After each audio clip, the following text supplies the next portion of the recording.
Oh, good afternoon. Hello, I am not John Benniger, but I do play him on TV. Hello. My name is Jim Wagner. I'm the Director of Sales and Business Development with Virgo. I assume most of you have heard of Virgo. Every time I've met someone here and said I'm with Virgo, they said, oh yeah, Supply Side West. But we're a little more than that. We are transitioning into a content marketing company, and I'm happy to talk to you about what the heck that means afterward. But for now, we're going to talk about consumers and how to deal with consumer perceptions and expectations. I'm coming off of 2 sessions, so I've kind of got, I love the video, by the way. I've kind of got consumers and perceptions and communication on my brain. We did one in New York at Supply Side Marketplace. It was heavily attended. We did one and you could tell because I'm starting to speak faster and faster. We also did one at the Council for Responsible Nutrition about social media. My take on this is that the way people get information has completely changed. You know it. I'm just reinforcing it. Just out of curiosity, how many people here tweet? Very interesting. How many are on Facebook? Voila. How many are on LinkedIn? Look at that, exactly right. 80% of companies recruit on social media, 95% on LinkedIn. You all know it. How many people use Pinterest? How many people have heard of Pinterest? There we go, that's the one. 68% of women are on Pinterest. 28% of Pinterest users have an income of $100,000 or more. How many people have heard of pink slime? So we talked about this at the Council for Responsible Nutrition meeting. This is why communication decision is so important. Pink slime happened because basically, in a nutshell, somebody put a survey on change.org. Change.org has got about 10,000 surveys. In one day, 224,000 replies.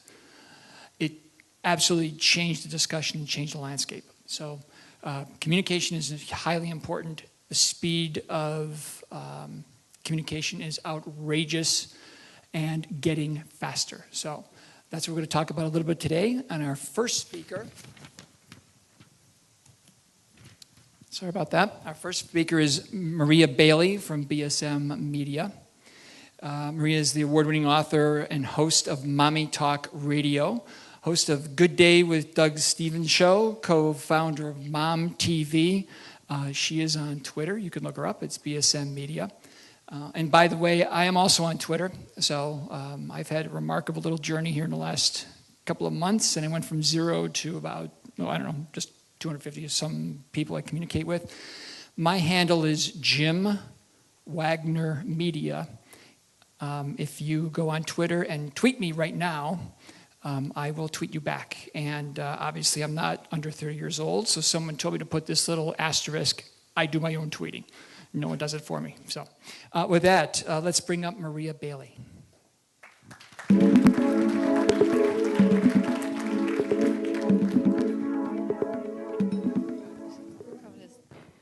I am happy to be here because I like to talk to new industries about the mom market. And I'm thrilled because for a long time I've been a spokesperson for the International Formula Council and the DHA and that. I'm also thrilled because how often do you get to share the stage with Dr. Sears? I have 4 kids, 2 just graduated. I'm a proud mom of West Point. He's off to West Point, and so he turned out okay. And I credit part of that to Dr. Sears' books because every time I had a problem in my house, I would find one of his books open on the kitchen table, highlighted by my husband. So Dr. Sears raised my children. Thank you very much. I think they turned out okay. So let's talk a little bit about the mom market. You're going to see a lot of research and comments from me about research. In addition to the bio and my introduction, I've actually written 7 books on the topic of marketing to moms, including $1 Trillion Moms and Marketing to Moms. So I do research on moms all the time. And we talk to a lot of moms in my daily work. So there used to be a time when it was okay just to have moms talking about your product around the sandbox.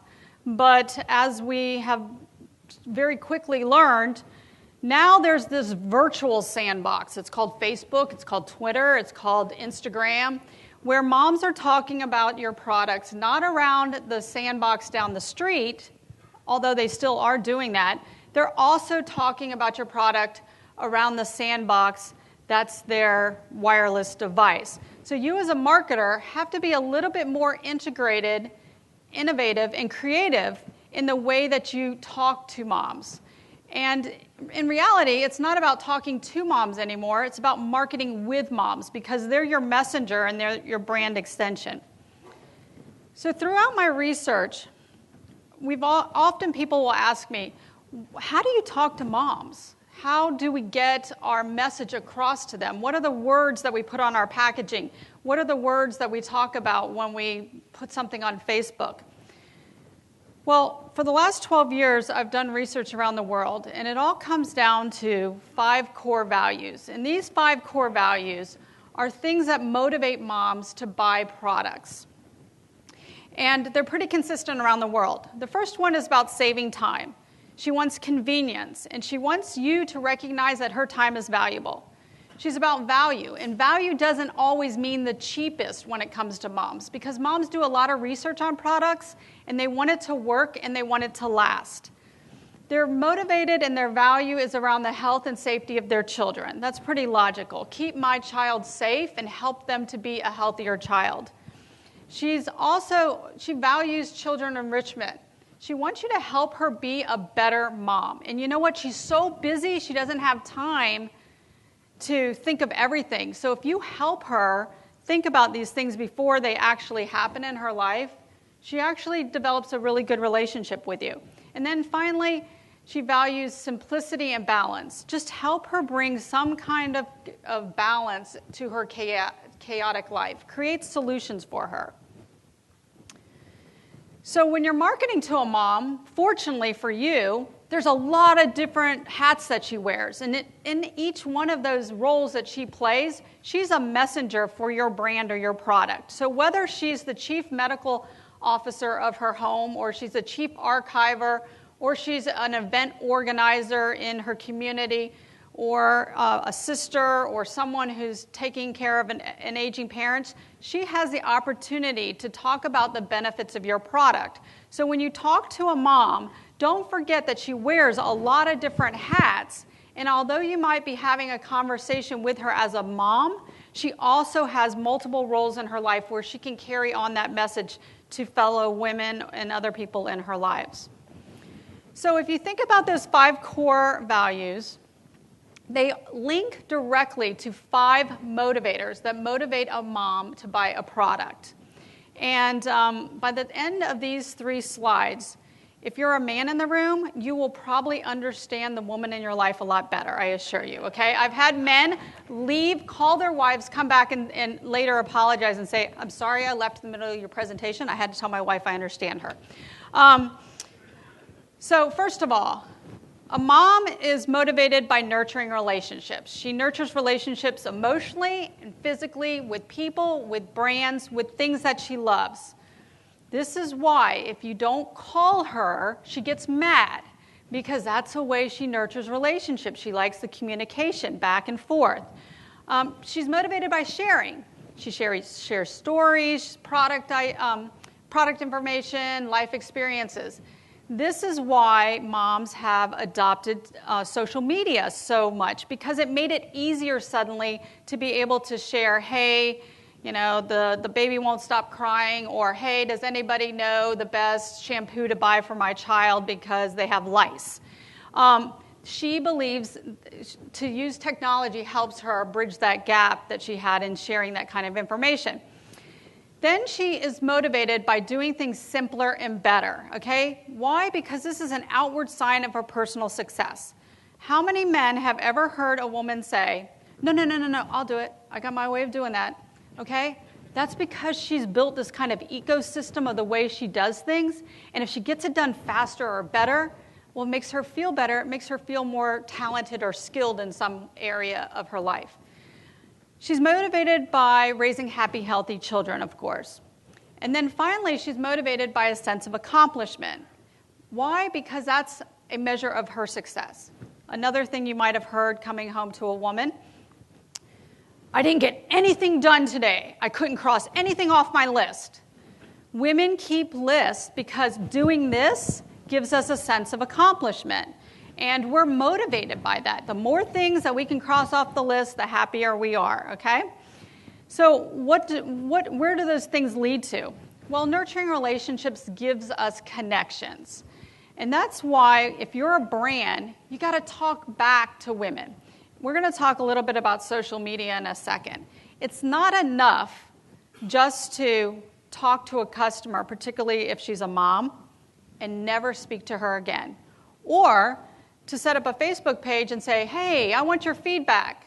And then she posts something on your wall and you never respond.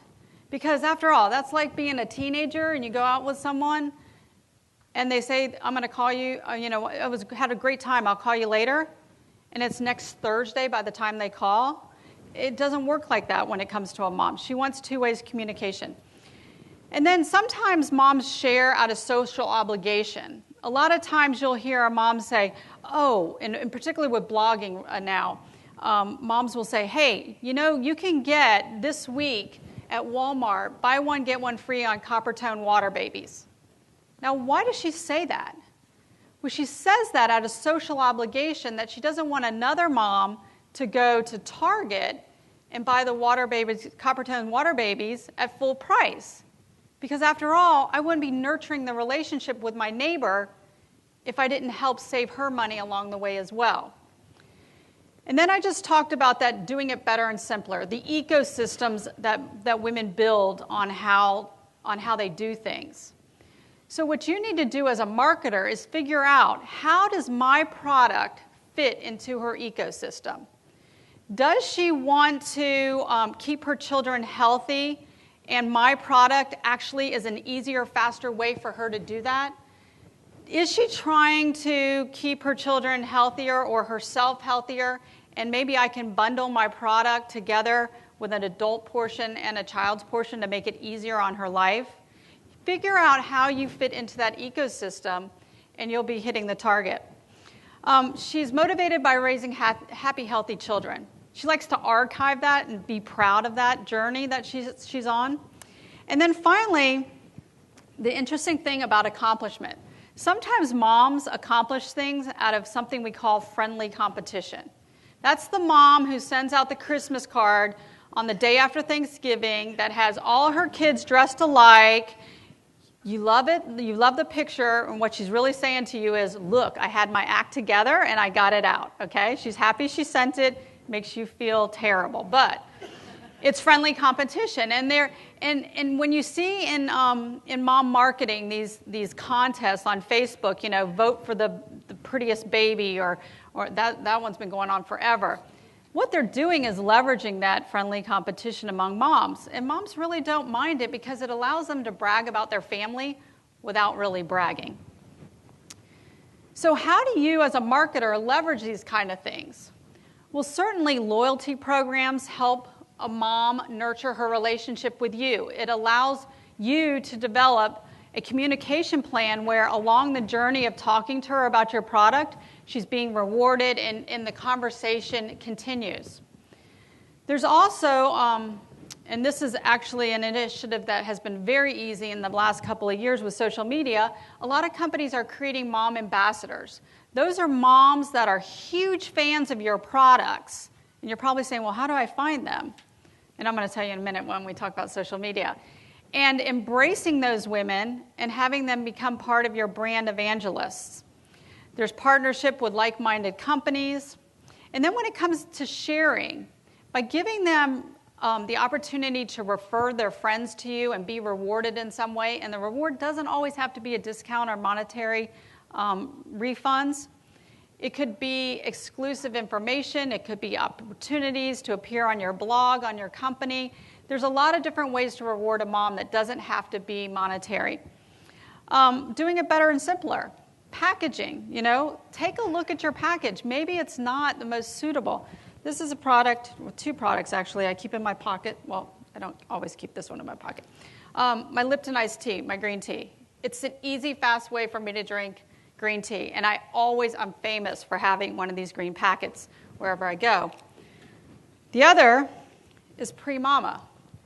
It's a powdered prenatal vitamin.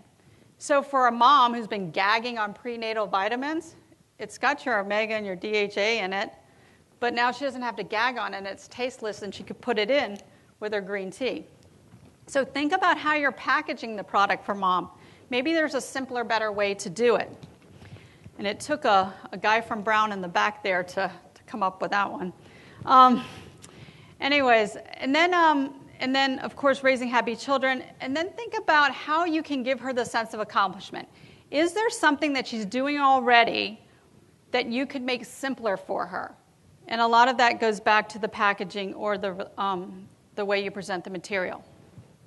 So let me just talk quickly about the stages of influence in moms, because at every stage in her life, I always say I wrote a whole book on this, the most important thing you can know about the mom is the date of her child's birthday, because that tells you everything you need to know. Chances are it could also tell you when her second baby, when she's going to be pregnant again. It tells you the type of products she wants. It tells you the type of tasks that she's going on. It tells you the type of shopping she's doing. It tells you whether she likely is in the home working or she's out of the home. It tells you a lot.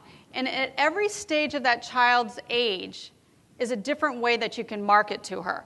So for instance, when she's pregnant, she is looking for brands. At no other time does a woman read more magazines and gather more information other than the day that she gets a ring on her finger and starts planning her wedding than the day that the strip turns blue and she finds out she's pregnant, okay? She is all about samples. She's all about coupons, because coupons, if she has a coupon at that stage of her life, she's likely to try a new product. She's reading a lot of print magazines, and she belongs to a lot of online prenatal clubs. In fact, we recently did information, and 10 years ago, she belonged to a formula club, and that's how she got her samples. Today, the average pregnant mom belongs to 4 different online social groups where she's talking with other pregnant women. And then she has the baby, and she's doing a lot of brand research. She's all about health and giving her family the very best. Now she's sitting in chat rooms online talking about brands to parents, other parents like her, and she's also talking with those women that she's meeting down the street in the playground. So she's kind of living in 2 different playgrounds. And then her child becomes a 2-year-old, and suddenly she becomes the expert on all of those things prenatal. And so let me just give you this one bit of advice. A lot of times companies will call me and they'll say, Maria, we really need to get to that prenatal mom. I need the pregnant moms. And I'm like, great. And I'll go back to them with a program where I bring them a whole bunch of moms that have a 1-year-old. And they're like, no, did you not listen to me? We need the prenatal moms. And I'll say to them, yeah, but the prenatal moms are listening to the moms of the 1-year-old. So if we get the 1-year-old mom to love your product, guess who she's going to tell? She's going to tell all the women at the baby shower next Saturday about your product, because she's the expert at that baby shower. Everybody else is just pregnant. And then finally, when she gets to have a school-age child, now we have all these self-proclaimed experts. And these are the women out there who are talking, who are like the travel mom and the no-drama mama and all of those. I put this slide up here only to remind you that, yes, social media is important, but still moms are talking offline, and you have to remember to talk to them offline as well. So a lot of things have changed in marketing to moms in the last couple of years with the emergence of social media. We no longer market to her, we market with her. The frugalista mom who emerged in the bad economy is not going away. Moms love to save now. The influence of moms is on steroids because of social media. She can talk to everyone, everywhere, and it's very global. She's all about customizing her relationships with you. The mom today has been able to customize products since she was a teenager with Build-A-Bear and her coffee at Starbucks and her TV with TiVo. So she wants to be able to customize the relationship with you as well as customize the product into her life. So the other big thing that's happened is the emergence of the power mom. And these are moms who not only are active online, but they're also active offline. And let me give you an example. This is an example of Sarah Penix. She's a mom that lives in Boone, North Carolina. And the reason I call her a power mom is that she not only has a huge following on Twitter and on Facebook, but she's also a Brownie leader. She teaches music in school. She has a class on social media that she holds in Boone, North Carolina for business owners. So if I want to talk to this mom, if I want to get the word out, I'm going to go to a woman like Sarah Penix because I know that she can deliver my message as a marketer in a lot of different venues. So you might be saying to yourself, okay, well, Maria, how do I find those power moms? Well, other than the fact that my latest book has 400 of them and it's on Amazon, I'm going to tell you. You use social media to listen. You don't use social media to talk. You go into Twitter and you start, I'll give you an example. I have a client who has well, let me talk about Pre-Mama and the prenatal vitamins. Every morning, somebody in my office will go to Twitter and they'll look for the strip turned blue, I'm pregnant, and we know that that woman needs our product. So whatever the benefit is of your product, go to Twitter every morning and see who's talking about you. See who's talking about your product. And I think I actually captured a slide. It's this slide right here. I did exactly that. I went on Twitter yesterday and I pulled all the tweets that I could find where moms were talking about omega-3. All of these conversations are the opportunity for you to either join in or to hear what women are saying about your product. This actually came to my email box yesterday, very conveniently. I blocked out the name of the company who sent it to me. This is not how you engage a power mom. You do not send her a random email that says, hey, this is my great product. Will you write about it? And, oh, by the way, there's a press release attached below. You will get totally burned in the blogosphere with moms if you do that. This is a no-no. What you need to do is you need to read blogs, Google your product name, see who's writing about it, see who's talking about it, read their blog to find out if they're a good candidate for you to reach out to them, and then get to know them by saying, hey, you know what? I noticed last week on your blog that you're a marathon runner, and you might enjoy this new supplement that my company just put out. So make your emails relevant to them, and chances are they'll work with you. Because after all, they like to nurture relationships. So how do you engage with them? You can engage with them through Facebook by figuring out what's the benefit for them to be engaged with you and what you want in return. Never reach out to a power mom without some kind of plan about what you want in return. Because that's the first question they'll ask you. They'll say, I'd love to work with you, but what do you want in return? And what do I get in return? So you can do it through Facebook. You can do it through YouTube and videos and asking them to do videos. Do not underestimate the value of videos right now because 70% of moms are watching videos and YouTube is the second largest search engine on the internet. You can do it by having local mixers where you find power moms in a certain community. If you're launching your product in a retail location, we do this all the time. Go into that community and pick up the parenting publication in that community. Go to the back, and you're likely to find a directory of the moms of twin clubs, the moms born on Tuesday club, the moms of this club, and call those women and say, hey, you know what? I'm new to this community, or I'm launching a product in your community that I think that your moms would love. I noticed that you have meetings. We'd love to sponsor that meeting, or could we send samples to that meeting?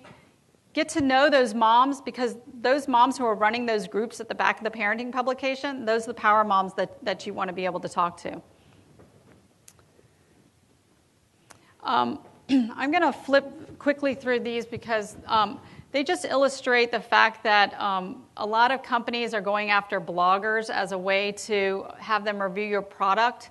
I would tell you to go toward video. It's a much powerful venue, and a larger group of moms are watching it currently. And then I wanted to talk about a few of the new technologies. Podcasting. I love podcasts because it's a way for moms to take information with them, and they can listen to it just about anywhere. If you have a PR firm working for you and you're trying to get to the mom market, make sure that they include going to Blog Talk Radio and finding all the mom podcast shows and booking your experts on those, because they could be as powerful, if not more powerful, than booking them on traditional radio. Apps. The average mom has more than 21 apps on her iPhone. She only really uses 3. So if you're going to develop an app, make sure that it fits one of those motivators that I talked about, where you're creating a solution for her. What is she doing on her apps? She likes education and she likes games. And then Pinterest came up just a second ago. Very, very powerful new tool. Again, I would suggest to you that you listen before you go running out and creating a Pinterest board for yourself or your brand. And you might say, okay, well, let's say you're a supplement company. How does a supplement company create a Pinterest board? And I wish I had put this in my presentation, but I'm going to go back to Pre-Mama, the powdered prenatal vitamin again. Their Pinterest board, they're trying to attract that prenatal mom. So their Pinterest board actually has boards. One of the boards is maternity clothes. One of the boards is baby shower gifts. Every single board has to do with the interests of a pregnant woman. Very few of them, except for one of their boards has drink mixes, which, of course, you could put their product in, has anything to do with their product. But it does have everything to do with the interests of their consumer. So think about a creative way to talk to your consumer on Pinterest that's visible and attractive so that other people want to pin it. And with that, I thank you for your attention, and I'm happy to answer any questions. I'm sorry I sped through that.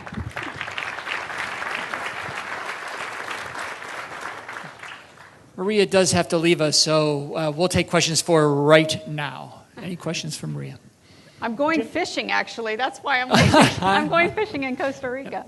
In the back. Jim, I've got a question. But Go Ahead actually just commissioned an omnibus consumer study. And one of the things we found was, and this relates to Pinterest, but one of the things we found is that of the younger consumers of omega-3s, around 26% of them that were in the millennial or Generation X generations use Pinterest.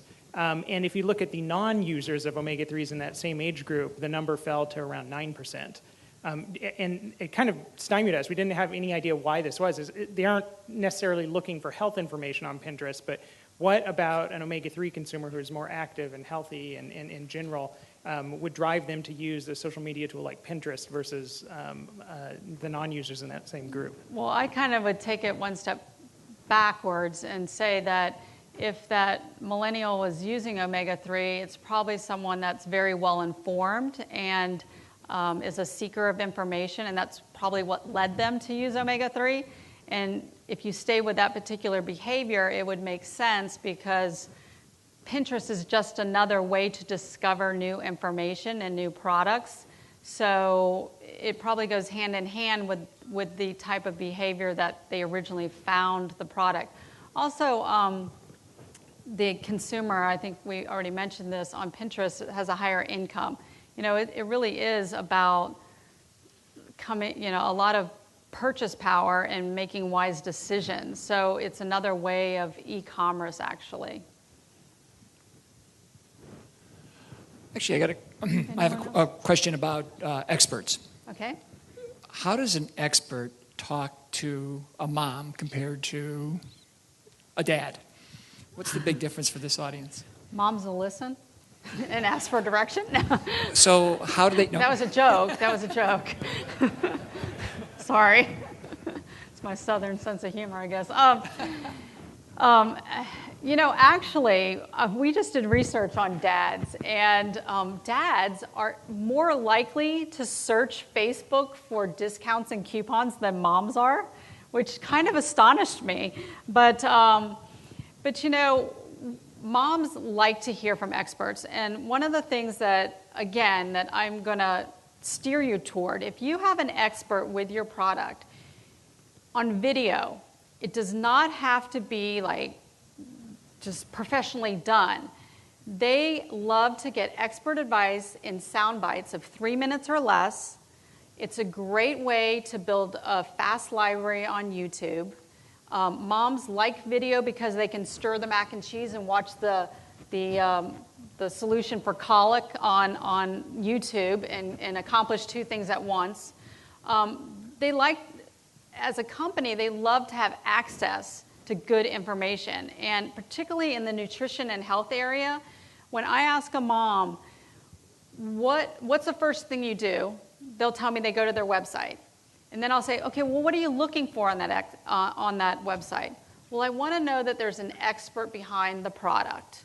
And so to feature your expert, either in video on your website, to have live chats on Facebook, to have them available on mom shows on Blog Talk Radio, those are all really great uses of an expert. And your expert does not have to be a celebrity. And I would like to underline that 3 times and save you a lot of money.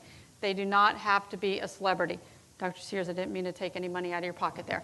But they don't have to be, Gwyneth Paltrow or any celebrity mom for a mom to find credibility in a product. And it's even better if she's a mom. Any other questions?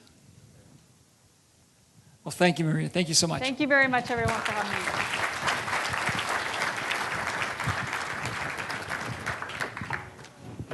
I'll pass this along. I almost hesitate to read your bio, sir. Dr. William Sears is here to speak to us, and we're very happy to have him. He's the father of 8 children, aged 19 to 44, author of over 40 books on child care and health and nutrition, including the upcoming book, The Omega-3 Effect. So, Dr. Sears.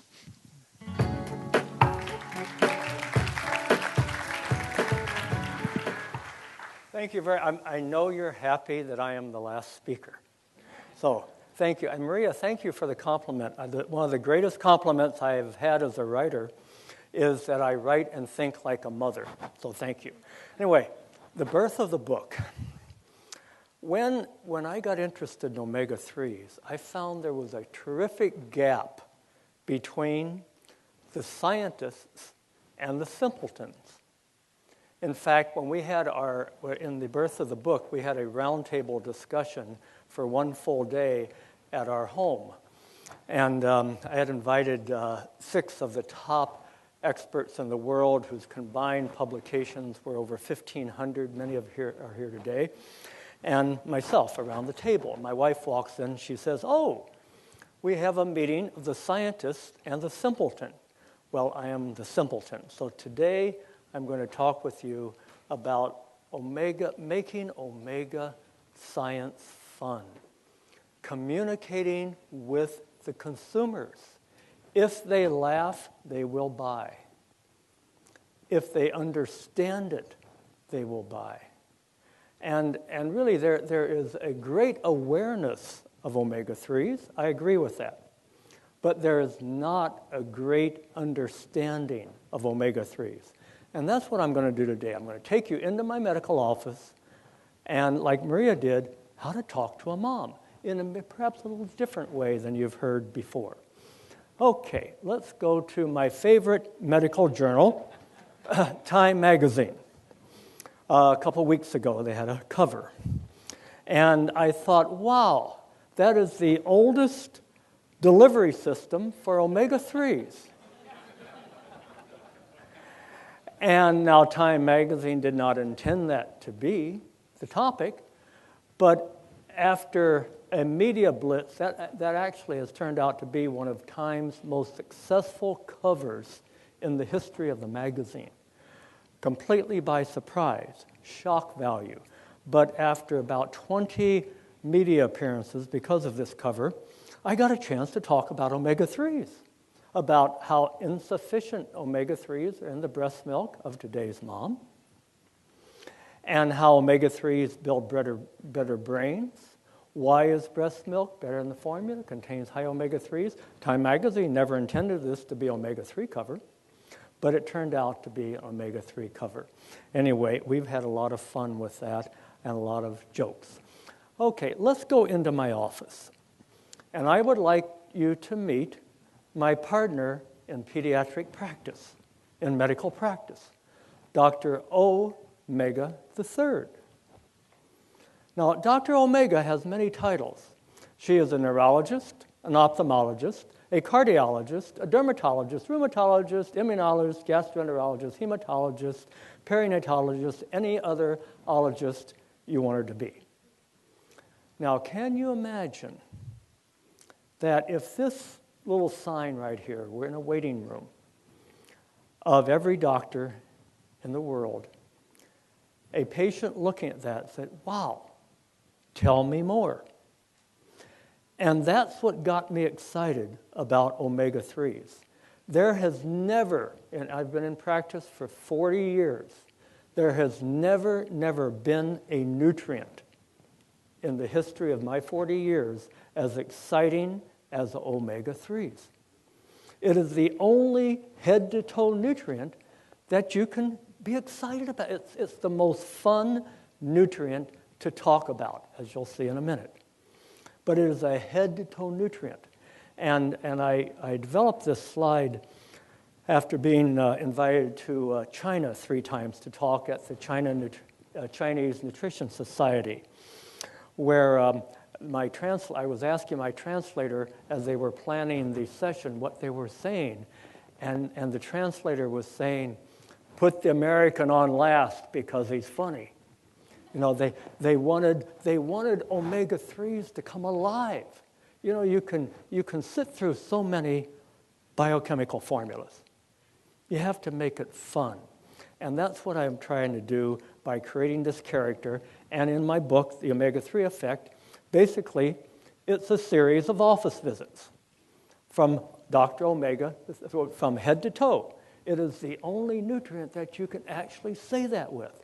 From the brain, the eyes, the gums, the skin, the heart, the gut, the joints, any organ. It's a fabulous nutrient to talk about. So let's see what Dr. Omega III now does. And I want to give credit to my omega-3 professor, Dr. Jorn Dyreberg. I learned a lot by fishing with Dr. Jorn in Norway about 4 years ago. The fish weren't biting, so I got to listen to his 40 years of fish stories. Okay, so now let's go into the womb for a minute, because this is where the exciting stuff about omega-3s begins. And here's how I talk to moms. Now, moms, one of the biggest things moms have to worry about is fatigue, postpartum depression. Am I going to grow a healthy baby? And the way we are talking to moms about how omega-3s help them with fatigue and depression is that omega-3s are necessary for proper mood functioning. They are one of the number one mood builders, mood makers. When you're pregnant, that little baby in the womb literally drains the mom of omega-3s. And moms will get that. Yeah, your baby's not even born yet, and baby's draining you. Okay? Baby is draining you of omega-3s. If you measured the red blood cell level, membrane level of omega-3s in the baby versus the mom, the baby's is twice as high. It's called biomagnification. The baby, we used to call them the perfect parasite, but that's not a nice term. But biochemically speaking, that's what they are. You know, they drain the mom. So mom, okay, I get it. Then I will take omega-3s. but I'm getting into the womb and I'm explaining to her what's going on in there. What's going on in there? Okay, now, next, what's going on with babies? One of the main things, how I approach it with moms with babies, is the brain. They all want happier, smarter babies. So I start with the brain. And omega-3s, this is basically what science says in a nutshell. I give them these 4 things about what omega-3s do, but then I get right into the brain. And I say to them, congratulations. You are growing inside of you a little fathead. And a fathead? I've never heard that term before. Yeah. The brain is 60% fat. So you are growing a little fathead. And the number 1 fat in the brain is omega-3s. And that's DHA, 20% DHA. And I go into this, what the omega-3s do for your little fathead. And they'll walk out of the office. They probably will remember one word I said, fathead. But it triggers. That's why I need to be taking my prenatals. And you will see in about 10 minutes why the prenatal dosage is woefully inefficient and insufficient for what moms really need. But I'm talking to the consumer in words that they understand and they will remember. The little fathead. All right, now, what's going on in there? Because some mothers especially, and teenagers particularly like this, teenage consumers, and I wanted to know what really is going on in the brain. What do omega-3s do? And I was fascinated with myelin. I wanted some analogy, and so I used to use the analogy that because everybody understands electrical wires. And they say, well, the myelin of the nerve is like insulation to the electrical wire. The better the insulation, the better the nerve fires. But the problem was myelin is mostly saturated fat, not really highly in omega-3. So I had to do some research. And I found a doctor at UCLA, Dr. George Barsakis, who is known in my circles as Dr. Myelin. And I sat down with him, George, tell me what omega-3s actually do that I can tell my patients in a very graphic way that they will remember. So I Googled myelin, and up came the electron micrographs of what myelin looks like. And I have a big picture of this in my office. And the patient, wow, that's going on in each one of my 100 billion nerve cells? Wow. All right, that. And they said, what are these little spider things? Those are called oligodendrocytes. They are one of the most active cells in the whole body. They're some of the hardest working myelin makers. They're like, and the way I explain it to teenagers, they're like little spiders, and they spin a web constantly, 24/7 of myelin. They're constantly working. What do the hardest working cells in the body need? Every organ? Omega-3s. Those are the little gobblers up of omega-3s in the myelin. So that knowledge of the myelin allowed me to use my myelin analogy of insulating the nerves better. And the kids, and especially teenagers, they love this. I said, why you need omega-3s, not only for the cell membrane, which we all know. Around there, the cell membrane, that analogy they couldn't get as much. But when I talk to them about omega-3s feed the spider cells, the oligodendrocytes that spin the web 24/7 around the myelin, they got it. Again, communicating to consumers in a language they will understand. You have to stretch the science a bit, but just a bit. But I'm also known in my books as a show me the science doctor, and it is often very difficult to take real good science and make it meaningful, because there's a huge gap between the scientist and the simpleton. Okay, so let's go from the brain to back into the nerve cell. This is, again, a picture I have in my office. Which nerve cell would you like? The omega-3 insufficient nerve cell, this one, or the sufficient nerve cell? Which would you like? And basically, in a nutshell, omega-3s help the brain cells make the right connections. A consumer can understand that basically brain growth is making trillions of connections, 24/7. Omega-3s helps the brain cells make the right connections. That is consumer language that they can understand. Okay, now, again, which brain cell would you like? Insufficient omega-3s or sufficient omega-3s? These are pictures that I show, and they'll understand that. Wow, I want to make the most connections. Okay, let's go from the brain into the cell.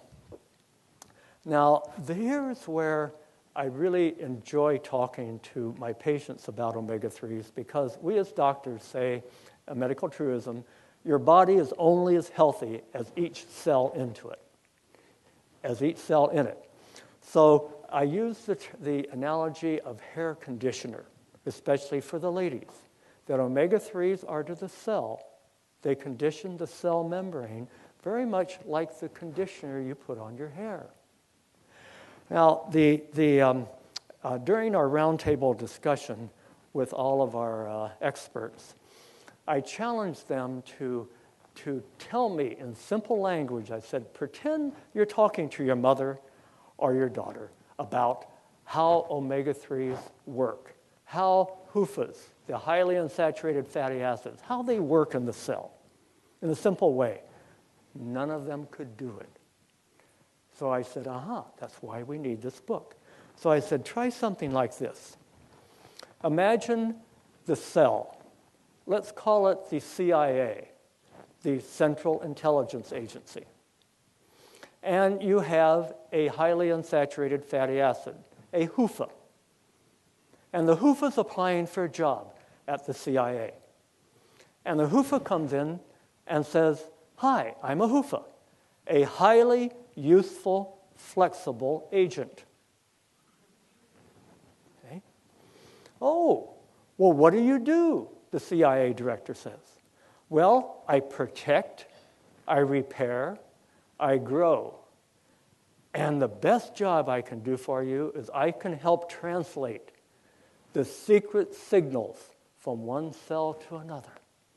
Come on in, the CIA says. We need you, because each minute, each day, we are bombarded with all that sticky stuff that humans call food. Period. Okay? The simple explanation of what a HUFA does in a cell. That's communicating with consumers in language they will understand. And I try these analogies in my office. I discard half of them don't work, half of them do. But it's the fun part of communicating with consumers. Now let's go next to the eye. The eye, fantastic way to talk about omega-3s. The eye is one of the hardest working tissues of the body. The back of the eye, the retina, which is like a projection screen, is basically fat and blood vessels. Which two tissues have the greatest effect on omega-3s? Fat and blood vessels. And the consumers will get this. This is in my medical practice that one of the first changes my patients notice when I start treating them with omega-3s is improvement in vision. And it makes sense why, because it's fat and blood vessels. Now let's see how much attention you all are paying. This is in my office, and the patients are looking at that in my exam room while they're waiting for me. And I hope you get it. Eyes love omega-3s, in case it's the end of the day that you hadn't had enough omega-3s to read that. Anyway, make it fun. Keep it simple, make it fun for our consumers. Okay, the next. Now let's go from the eyes into the heart. I'm going to spend a little more time on this because this is important. Here's where we drop the ball when I talk to consumers. We're so hung up on the cholesterol box. We're all in the box. We're all in the lipid box. We're all in all these boxes that the average consumer does not understand. So I want to take you inside the heart, the blood vessel, and make it simple for you. And this is actually, I have a huge color diagram of this hanging in my office, and my patients love it. I say, all right, I'm talking to a patient now. You are a giant walking pharmacy.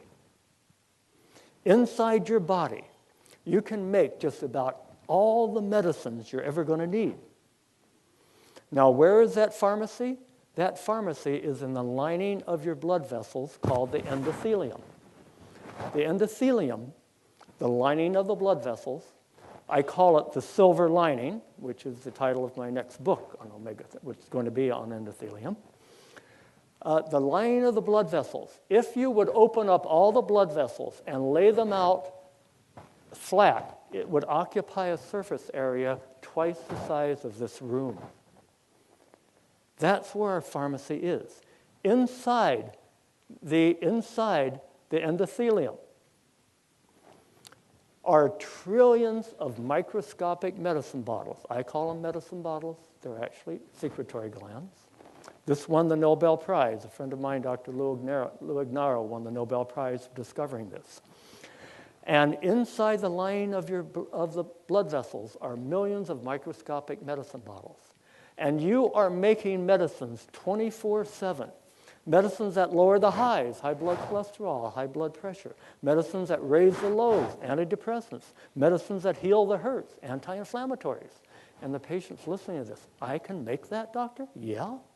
But why are so many people's pharmacies closed? They're closed because this pharmacy's open because of high doses of omega-3s, fish, proper oils, fish oil. Notice the fish, the omega-3s, right along the blood vessels are the blood cells. The RBCs, the membranes, are more fluid and more flexible because they don't stick together. There's no sticky stuff on the lining of the endothelium, so the medicine bottles can open. Here's an endothelial pharmacy that's closed. Here is an omega-3 insufficiency. Here's an omega-3 sufficiency. Notice the medicine bottles are closed. The blood cells are sticky. This is a definition of, my simplest definition of illness you'll ever hear. Sticky stuff on top of the endothelium. Sticky stuff, no sticky stuff. You can't get any simpler than that on how omega-3s work in our blood vessels. And the kids love this. I have another little slide where you put sticky stuff in your mouth, you get sticky stuff in your blood vessels. I've had 5-year-olds go home and say, Daddy, you shouldn't eat that. You'll get sticky stuff on top of your medicine bottles. 5 years old. Okay? They love it. That's what schools should be teaching. Okay, so that's how I approach the heart in the sticky stuff. Okay, sticky stuff, let's go from the sticky stuff. Now, communicating with the male consumer. I had a mom come in a few months ago, says, how do I get my husband, who I love very much, to take fish oil? He hates fish, and he thinks fish oil is flaky. And he keeps saying to me, but I feel fine. Well, 50% of the fatal heart attacks, you feel fine. This is the typical history of the patients that we doctors see. I build up of sticky stuff. I feel fine, I feel fine, I feel fine, I feel, I don't feel anymore. Okay? This is the history of medicine in a nutshell. So I said, okay. I said to Susan, I'm going to give you a way to reach your husband to get him to take fish oil. I said, Susan, you have heard that the best way to a man's heart is through his stomach? Well, it isn't. It's through a more vascular organ. And I see this smile on her face. And I say, yes. Okay, you get the message. If you want your husband to appreciate how not to get here, not to get the sticky stuff on his arteries, and what omega-3s do, and how fish oil is basically an anti-sticky stuff medicine, tell him about the connection between endothelial dysfunction, an ED, and another ED, and they get the message. Now, that's communicating with the male consumer in a rather unusual way, but I guarantee you it does work. And Susan called me about a week after I told her this story in the office, and she said, it worked. He's popping his fish oil every day now. Okay, let's move on. Okay, it's the neat thing. In a few minutes, we go from the omega-3 effect, and you get the cocktail effect in about 15, 20 minutes. Okay, what's in your arteries? All right, now, another way I talk about omega-3s is postprandial lipemia.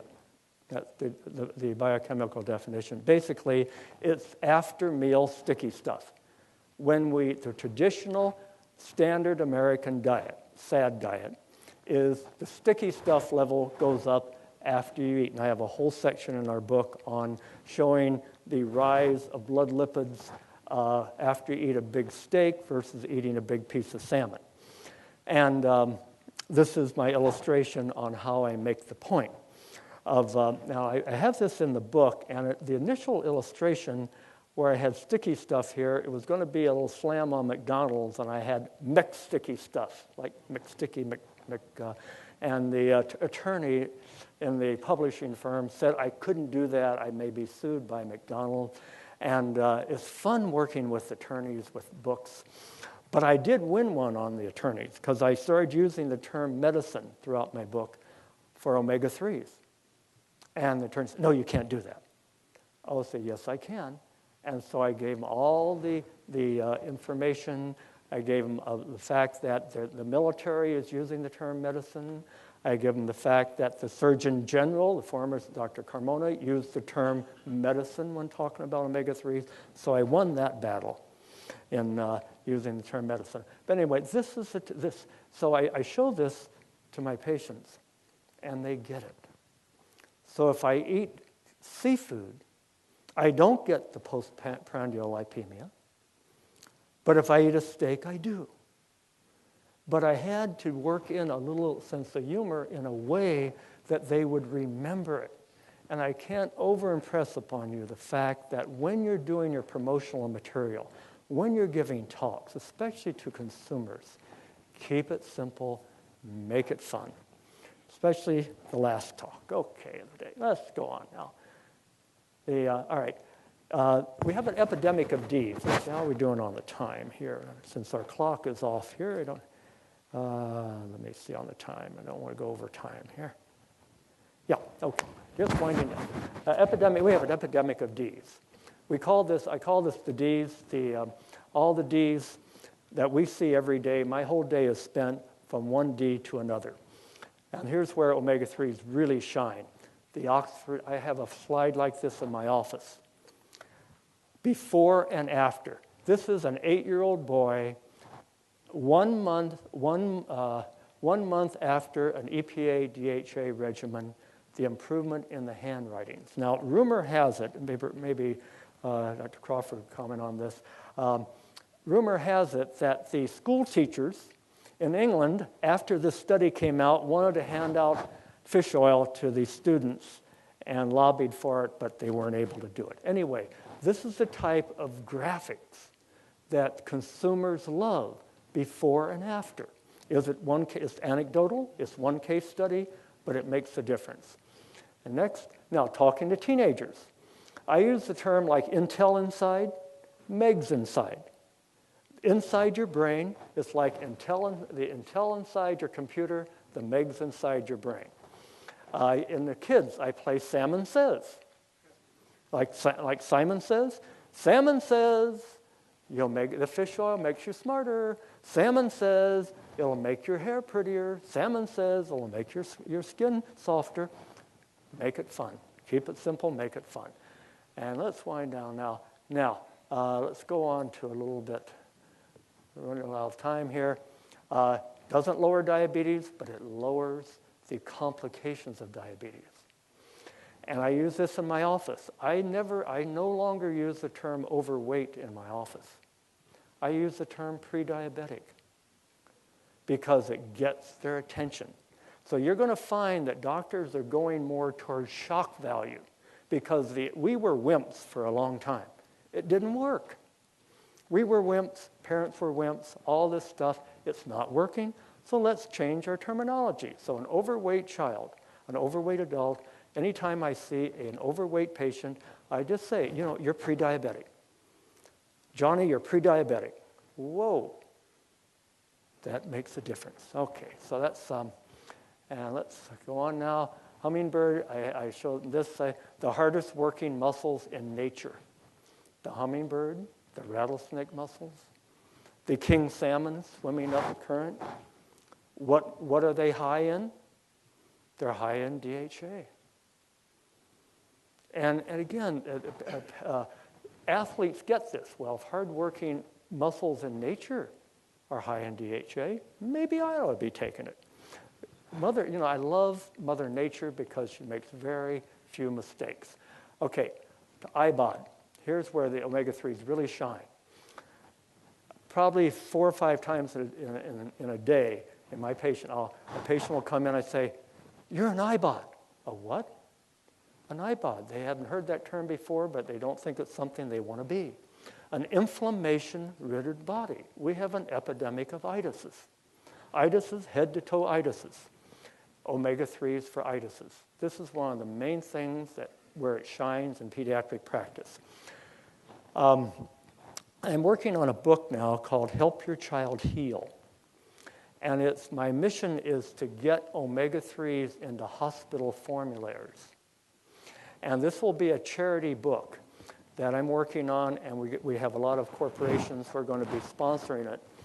And in a nutshell, every parent in every children's hospital in North America will be given a 50-page book on what they can do to help their child heal as their child comes into the hospital for major surgery, trauma, chronic illness, anything. So they feel part of the medical team. And guess what nutrient gets center stage in the Help Your Child Heal book? Omega-3s. Dr. Omega-3 at the bedside. And if you want to read a fascinating, it's a 7-hour online course, but nutritional armor for the warfighter. Fabulous NIH session that you can get online, and you'll see that this is not unusual. The military is now considering putting fish oil into the medics' bags on the front lines. So this is what we're trying to do in my profession, is trying to get fish oil in hospital formularies. Okay, let's now, winding down, I want to just say one thing now about dosages. In a nutshell, the current dosages, as you see in your publications and all, too slow, too low. Now, the main is pregnant women, and I've studied this pretty carefully. And these are the dosages that I came up with after lots of research, especially pregnancy and lactation of 1,000 milligrams a day. Now, sometimes we doctors, you look at all the science, but sometimes you just have to sit down with a pen and paper and do the math. If everybody needs 500 milligrams, a non-pregnant mom needs 500 milligrams, and a baby's growing brain needs between 70 and 200, mother's blood volume increases by 40%, and those little red blood cells use a lot of DHA. You add it all up, and you get 1,000 milligrams. So why are we still talking to mothers about 200 and 300 milligrams. Makes no common sense and scientific sense. Okay, moving, we're going to go wind up now. Dosages. Now, very simple in my office. This is what it was on the wall, 1 gram a day for a pregnant mom. It's easy for them to remember, and then I have a whole page how we arrive at that, getting parents to read omega-3 levels better. It's not the milligrams on the front, it's the add them up on the back. And I think we're winding down now. What should I take? Common question I get, EPA, DHA, both, either. You know, when all things come down to it, let's consult Mother Nature. Breast milk, wow. Breast milk contains both, a little higher DHA, depending on mother's diet. Extremely variable in mother's diet. Salmon, 1.1 to 1.4. So in my practice, I copy Mother Nature, and I say, let's do both. Okay, and finally, this is what's coming to a doctor's office near you soon. In fact, it is in many. This is what I do in my medical practice. I do omega-3 levels. Right now I use the Omega Quant, Bill Harris's, and this is neat because it's a way to get to motivate parents. And those low ones down there, the 2 low ones, one was a confirmed vegan, a nurse, 40-year-old confirmed vegan, said, come on, I take flax oil, I have a perfect diet, I do all this, 3.6. I put her on Martex algae oil. After 3 months, it doubled. The next lower one was a young 3-year-old boy awaiting a heart transplant for major, major heart surgery, low. So it's a great motivating tool, and I urge you to get into doctors' offices and show them how omega-3 blood levels, right now, there's a lot of work to be done with them, but it's a terrific motivating tool when a patient can see, oh, I don't want to be at the bottom of the pile. Okay, and so winding down then, I'll be doing some book signing. The books we have are what's called pre-publication books. That means they have mistakes in them. I have to correct them. The real book will be out in August, but what we have out there, we have about 50 copies of the pre-publication copy, and I'd love to entertain any questions you may have. Thank you.